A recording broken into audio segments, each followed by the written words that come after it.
our good news, or wonderful news to be accurate, when it comes to Egyptians doing great on the African and international levels. Going to volleyball this time, El Zamalek defended African title and earned Club World Championship ticket for the very first time for such a team, and for in general, the girls of volleyball of Egypt.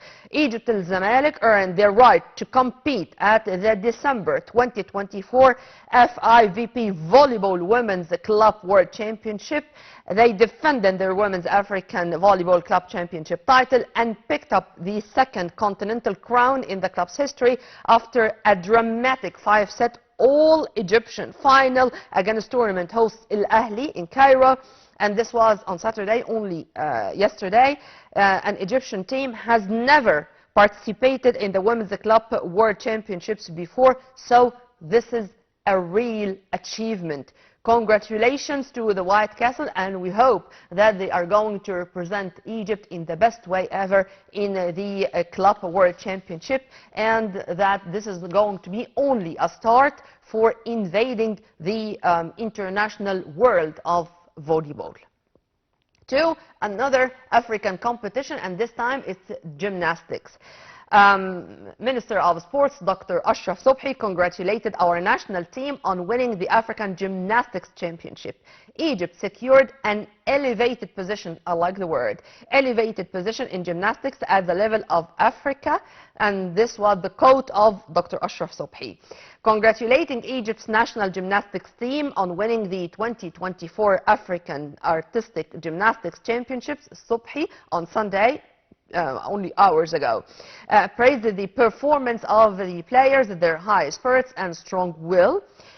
This is the outcome of hard work, correct planning, and full coordination among the Ministry of Sports, the Egyptian Gymnastics Federation, and the Egyptian Olympic Committee. Proud, Sobhi said so. It's such a great achievement to be added to Egypt's sports accomplishments. Winning the African Artistic Gymnastic Championships taking place in Marrakesh, and this was from the 3rd to the 6th of May. It's an important step toward qualifying to Paris Olympics. We hope that this is going to be one of only the good news we are going to have currently ahead of Paris Olympic Games, and I think it's going to be our biggest delegation participating in Olympic Games in different sports, whether individual or teams. Well, let's go to basketball, and to last but not least, I'm just having a bundle of competition which took place recently, and this time it was not a match, it was a marathon. Al Ahly and Al Ittihad of Alexandria. It was a marathon till the very last minute, and only a three-pointer did it. For the very until the very last, not minute, last second, it was doubts. Which team is going to clinch the title? And it was Doula's three-pointer which ended it for Al Ittihad of Alexandria, or Seed al-Balad. When it comes to basketball, Al Ittihad is a legend, and my generation remember well how we were raised watching Abu al-Khair and Warda, and watching in Al Ahly Salawa, watching the Ghannams. We do have plenty of names, and it seems that just this generation is going to continue with the same streak. Al Ahly with the ball, Al Ittihad with the African and the local competitions. And what was more important, to see how Al Ahly congratulated Al Ittihad after the victory of Al Ittihad. Al Ahly congratulated its rival or counterpart Al Ittihad of Alexandria after the latter's victory in Egypt Basketball Cup final, which brought together the two teams. Al Ittihad was crowned champion of Egypt Basketball Cup after its victory in the final against Al Ahly with a score of 68-65. 68-65. Those 3 points which were scored in the very last second by Doula. Al Ahly published an official statement on its official account, social media account, and saying Al Ittihad deserved to win and its players made great effort. affirming our relationship with the leader, with the زعيم الثغر or سيد البلد. They did it. It is a strong historical relationship throughout generations. Concluding congratulations are also due to the fans of Alexandria who love basketball and who are always linked by such a strong, distinguished relationship of love and brotherhood with Al Ahly fans. To shed more light on the match and to know more about the secrets behind the performance of some players, we are very much delighted to have with us via phone Captain Walid Abou Seree, our basketball coach and analyst. Thank you very much for being with us, sir, and a very good evening. This is with my pleasure, Namini, and I'm really happy usually when I'm in your program and speaking about basketball. Thank you, sir. Before going into details, sir, of course, I was listening to you when you were commenting on the marathon, because I call it a marathon. It was not an easy game at all. After 5 minutes, you said the points were less than 20 or 25 minutes between Al Ahly and Al Ittihad, and this is the score. This is very weak. In your opinion, why Al Ahly and Al Ittihad in specific took such time to gain the rhythm, or to know well how to score, or to have the difference between this tally and that one? Points, I mean. You know, this game is a special game because Ahly is coming back from BAL. And usually we say it as a coaches that when you come from the tournament like that, usually the level coming down. This is the rule. This is regulation. This is in education for basketball. For this, we expected that Al Ahly will not come back to his level easily. For this show us in Gezira in semi-final. Yeah. And but he took the game in the last second with the 3-point shots with Amr Gendi. But Doula took revenge. Sorry? Doula took revenge. Yes. Doula took the revenge, yes. Yeah. In the same situation with the last 1 second, it was 3-point shot, it's okay. But I speak really about Al Ahly for that. But for Ittihad also, you know, the last game between Ahly and the Ittihad in the last final during last few years, Ittihad lost all the time in quarter 4. So psychology, Ittihad afraid that to lose again as normal. For this, they are afraid from each other. The level, it's okay not come back, especially some players in Al Ahly. Ittihad has a psychic problem with Ahly in final games. For this, the score was actually in the beginning 6 for 5 minutes, because 5 minutes is like a very long period of time when it comes to basketball. Like in 60s. Yeah. Yeah, I mean 67, 66, something like that. Yeah. Sir, how many professionals were playing in this match? In this game? Oh, yes. I believe that 2 professionals, Doula and Doula Anas and Amr Gendi. No, I mean professionals from outside. I mean foreigners. No, I know, but I speak with the sarcastic way because Brandon actually is not the same level with the Ahly players.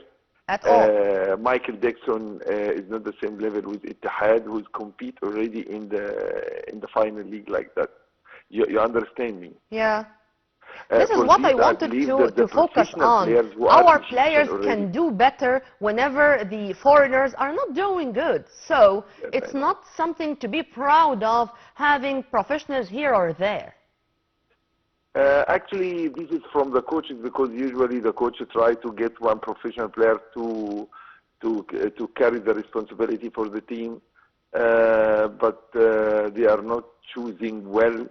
The big mistake for Ahly is not the referee, as a fan said, for Ahly supporters, but the big problem was that Augusti Golbe changed the professional players before the BAL, because he removed Mark Lames, Aisa, and brought another one, Brandon. So he's not the same level. And Aisa or Mark Lames answered Yeah. with this message in BAL. He was a very, very, very professional, and he did a good job, and he was a key player for Ahli team in BAL. So Ahli fans has to know that the real reason for losing, some decisions, bad decisions, wrong decisions, not bad, wrong decisions, but another thing that he's coming and also back from losing the temper. BAL. This is not the very first time for Augusto Bush to lose temper. Of course, I do trust Miguel Garcia, and I know that he can shoulder the responsibility, but the psychological effect of kicking out the Reds coach, and after what he has done, this is a scene, and this is something which cannot be accepted by a big or a heavyweight name like Augusti. Yes, exactly. That's what you said, because this is very, very, very smart from the head coach, because he tried to cover the wrong decision from the administration, that he removed Mark Lyons, that he brought another one, is not the same level. So this act from Augusti Bush actually was to cover that. It's not easy to take two technical fouls to be disqualified from the game in the game final like that. For this also he got the same trouble for the player. Omar Tar, also the Omar Tar in man, specific, I don't know why I had the feeling that he was involved or he was pushed for technical fouls to make him that much scared of any touch with one of the rivals players, so he cannot, practice his mission according to his position that easy. I don't know if this feeling is right or wrong. Yes, this feeling is right, and actually which is more effect also for the player, because the player thought that they have rights to object about the referee, even for the right decision. Yani, they know very well that the referee took the right decision, especially in the same technical foul. In the technical foul for Ihab Amin, when he had a simulation regarding the three-point shot. So he knows the rules, and he knows that this is the right decision. So you don't need to object about that, about the technical foul. And the fans who don't understand the rules try to support you in the wrong way. At a certain time or at a certain point, the threes were the decider in this game. And it was such an encounter between those who are very much skillful in threes in specific. Have you felt so, sir? Hello? Sorry, again please. The three-pointers, the threes. The three-pointers. The three-pointers, I call them the threes. The threes, at a certain time, they were the deciders. It was a marathon among certain names in both teams to show how much they can change the course of the game through their three-pointers. If you agree with me on that. Yes, exactly. Yes, exactly. In both teams, actually, they have a good shooter in three-pointers. You know that Dula and even Bibu from Ittihad, they did a good job in that. Ihab Amin, especially in the second part of the game, he was absent in the first half of the game. Amr Gendi, he did a good job also in the same situation. But you know that also you can ask yourself why Karim Hatim didn't play in this game. Because Karim Hatim, he's a key player, and he's a young man, and he usually... This is it. This was my question. Since you mentioned Karim Hatim, how old is he? From the BAL, which I told you that he coming back from the down level. How old is Karim? Karim is 18 years old. This is it. I wanted to ask about him, but many would say that such decisive matches need a well-experienced or more experienced players. But this merge between the experienced one and the newcomers like Karim is such a merit or an advantage only with a good coach. If you agree with me on that too. No, I am not agree with you, because you know Karim has a good experience now, even regarding his age, because he already played with Roy Rana in the World Cup, in the last World Cup for men. So Captain Walid, you didn't hear me well. You didn't hear me well. I said that only a good coach can merge, can involve together the good players like Karim, even if he is only 18, with the well-experienced players to make this a symphony and to guarantee victory. True?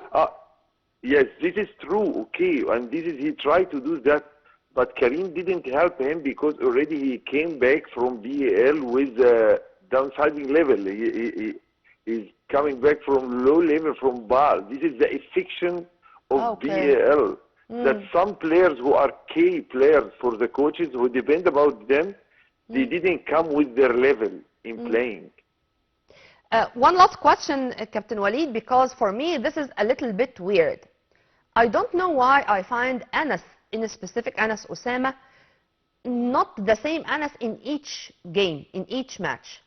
Sometimes I feel that he is really great, active, fit, stuff like that, and some other times I feel, I don't know, some frustration, disappointment, not willing to play, something like this. If you can find him in some games like that, it will be as a few games, but most of the games Anas doing a good job. Especially in this final, he did a good job, but maybe some fans from Alexandria or from Ahli or from somewhere don't understand what Anas doing exactly, because Anas already has a good rebound in offense and defense, and this is more affection that even that to score, but even that he scored already, but I believe that there's some more skills than the technical people who can see it, not only the fans. So Anas do it. I hope that he is going to be our Anas, because this player in specific is more than talented, and he can achieve miracles when it comes to basketball in general. Well, congratulations to Al Ittihad, congratulations to Al Ahli's other titles in basketball. The girls did it yesterday against Sporting, and congratulations also to them, and we hope that all this is going to be for the best interest of our national teams, whether for men or women. Yes, Captain Walid. Yes, exactly, and congratulations for the Alexandria in all Alexandria. And don't forget that there is very important game tomorrow for the semi-final for the Super League between Zamalek and Ahli. Tomorrow, and Ahli and Zamalek, the best of 5 will start tomorrow. It's going to start tomorrow and Wednesday, every 2 days, Friday I think. I mean, is the first every 2 days for 5 games. Sorry? Every 2 days for 5 games. Yes, every 2 days for 5 games. Yes, I'm going to follow them minute by minute, sir. Okay, I know that you are supporting for the basketball fans. Thank you very much for your input, and I really enjoyed our discussion as usual. We were very much delighted to have with us via phone Captain Walid Abou Seree, our basketball coach and analyst. Right after the short break, we are going to return back with more, so stay tuned. Okay, yes, I really.